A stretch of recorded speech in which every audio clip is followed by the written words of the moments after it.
So here we are logged into our Synology NAS. Now, notifications are super important. When your NAS has a problem, when there's an issue with one of your hard drives, when there's an issue with the actual SAN itself, the NAS itself, it's always good for an administrator, for you who's looking after a Synology NAS, to be aware of when things are going wrong, right? So you don't want to just let the NAS do its thing and not alert you when something goes wrong. It's actually pretty inconvenient for you to have to log into your Synology NAS to find out the health of your NAS. You know, if it's rebooted, if there's a power issue, if there's a hard drive issue, it would be so much easier if the Synology NAS could itself send you a notification when something has gone wrong. Now, you can set the frequency, you can set some sort of notification settings on your NAS to let you know exactly what sort of alerts you want to get, because in some cases, you don't want to be alerted to absolutely everything, because you can essentially just get spammed with a lot of mail, and that may not be relevant for you. But you do want to know, especially when there are high and critical alerts, or when something is fishy on your SAN. So let's say there's some unexpected behavior.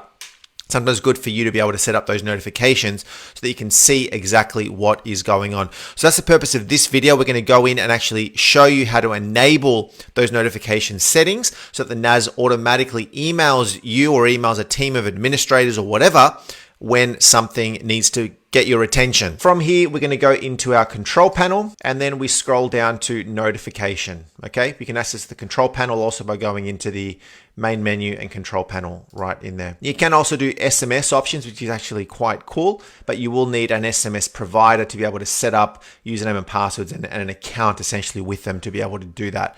But here we have our email. We're going to enable email notification. We tick on that. Now, something you need to be aware of is the service provider itself.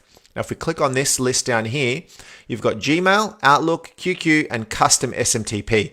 So if you're doing this in a business, you've got something like Exchange, you've got another mail server type of some sort, you may commonly want to use the SMTP server. So you want to select custom SMTP server. It's going to ask you for the SMTP server address name, the IP address, or the fully qualified name, the relevant port, which of course is 465, and then you want to input some relevant username and password credentials for that. If you're using SSL, you want to add in the relevant information for there. And then once that is all done, you can then send a test email. You can also use something like Gmail, all right, which is actually really, really cool. You can actually put right into here your email address for your Gmail, and then you can click on log into Gmail and it actually will log in. So let's just say I want to do a johnsmith@gmail.com.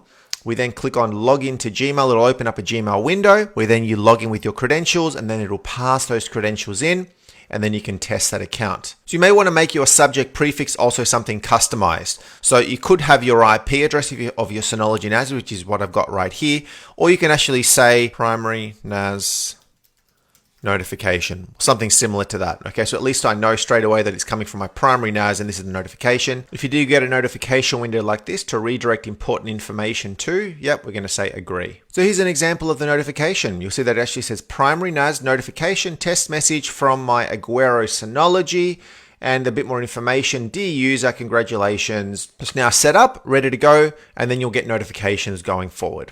So with notifications now turned on, if you also look into the advanced area, this is actually a really good area where you can actually customize the sort of notifications that you actually want to be able to send. This could be over email, SMS, and mobile. So in the advanced area, you can have some little drop-down areas and you can see straight away, well, I've got notifications now turned on. Well, when something happens, this is the sort of notification that I want. And you've got a list of stacks, right? Alerts for absolutely everything. So you can let the NAS do its thing and standardize and give you the standard alerts and notifications that you need. Or you can go into here and specifically enable or disable types of notifications, because you don't want to get spammed with notifications on absolutely everything necessarily. You may want to customize this for exactly what you want to get enabled, what you want to get notifications for. So for example, when a backup has failed, well, that's important. But what about if somebody cancels a backup? Well, I don't need to know about that. So I could just untick that and then say apply, for example. All right. So you can go through each one of these and actually go and enable or disable email notifications.